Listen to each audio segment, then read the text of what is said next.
tous et à toutes. Aujourd'hui, je vais vous apprendre à réaliser ce joli point au tricot. Donc c'est un point vraiment très beau, il est vraiment très chaud. Hein. Ça, par exemple, je vous le conseillerais par exemple pour faire des sets de table. Par exemple en trapillo ou voilà. Même en high-cord. Hein. C'est vraiment une texture vraiment très grosse. Vous voyez, vous pouvez faire des housses de coussin, vous pouvez faire tellement de choses avec. On dirait un petit peu le point mousse, mais pas du tout. Il ne se fait pas pareil. Il est reversible, donc des deux côtés, il est identique. Donc son multiple, en fait, c'est qu'il faut juste un numéro de maille qui soit impair. Tout simplement. Donc pour vous montrer, j'ai pris des aiguilles ici, vous savez, pour tricoter à double pointe en fait. Pour tricoter en circulaire. Mais là, je vais les utiliser comme des aiguilles droites. Pourquoi j'utilise celle-ci? Tout simplement parce que sur mon bureau, en fait, pour filmer, c'est beaucoup plus pratique. Donc c'est uniquement pour cette raison. Donc on va commencer le premier rang, on va tricoter la première maille puisqu'on vient juste à peine de monter les mailles. Donc exceptionnellement la première maille à l'endroit. Maintenant on commence tous les rangs de la même manière. La première maille qui suit, après la maille lisière, vous allez venir la tricoter à l'endroit mais en passant par derrière. Vous voyez, ici il y a un brin vers vous et un brin derrière. Vous attrapez celui qui est derrière et vous tricotez cette maille à l'endroit. Maintenant à partir de là, la répétition ça va être ça. Les deux prochaines mailles, vous introduisez l'aiguille entre les deux, vraiment entre les deux, vous voyez? Vous tricotez ça à l'endroit, vous ramenez votre fil, vous le tirez un petit peu.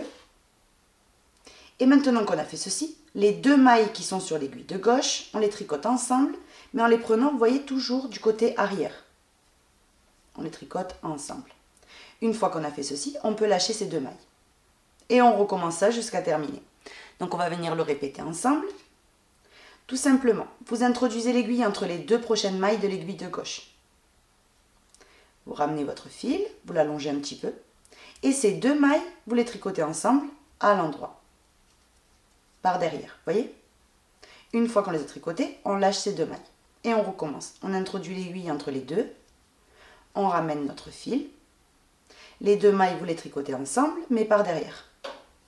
Et vous ressortez le fil. Maintenant, vous les lâchez.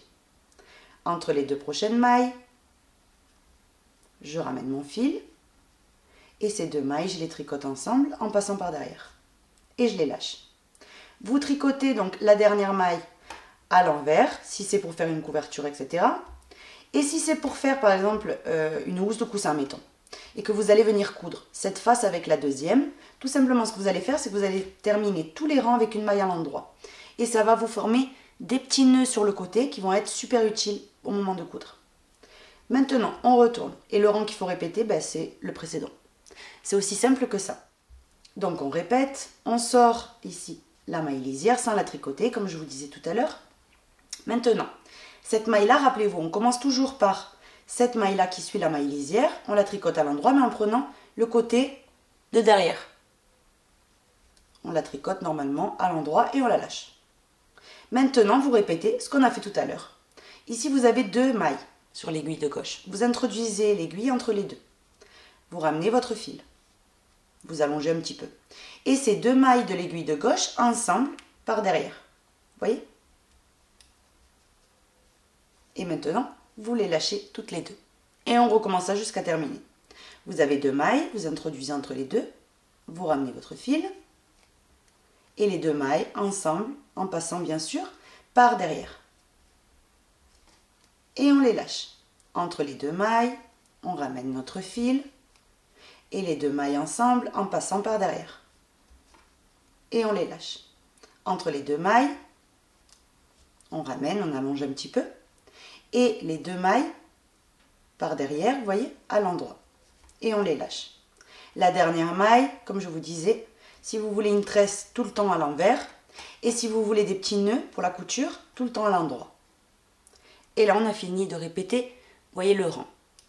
On retourne et maintenant, à partir de maintenant, vous avez juste qu'à répéter le rang 1 ou 2. De toute façon, c'est toujours la même chose. On va le refaire ensemble encore une fois pour vraiment pas que vous restiez avec un doute. Donc, la maille lisière, on la sort sans la tricoter. La première, rappelez-vous, toujours à l'endroit, mais en prenant son côté de derrière. Hop, et on la lâche.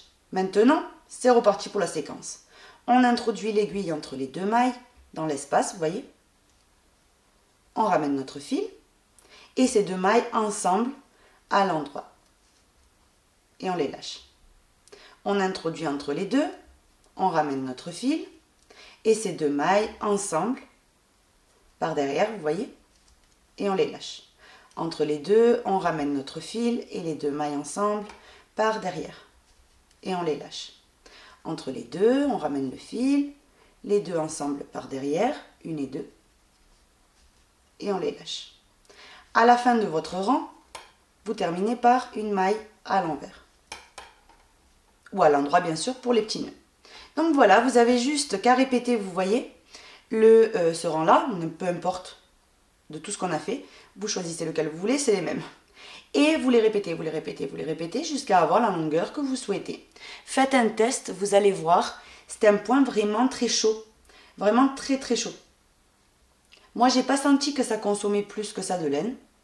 Mais voilà, à vous de voir en fait, essayez. Et vous allez voir en fait comme il est bien déjà à tricoter et l'épaisseur en fait qu'on obtient. Donc si vous voulez quelque chose de fluide, n'hésitez pas à monter au moins 2 tailles d'aiguilles au-dessus de la laine. Ici par exemple, je l'ai fait avec les aiguilles numéro 10 et la Big Mama. Et vous avez vu, le résultat il est vraiment dur. On dirait limite un sous-plat. Donc voilà, si vous voulez quelque chose de beaucoup plus souple, etc., vous prenez 2 tailles par exemple d'aiguilles au-dessus de la taille de la laine. Donc voilà, donc j'espère écouter que mon tutoriel vous aura plu. Si c'est le cas, je vous invite à vous abonner, à visiter nos sites. Moi je vous fais un bisou et je vous donne rendez-vous très vite pour un prochain tutoriel. Bisous!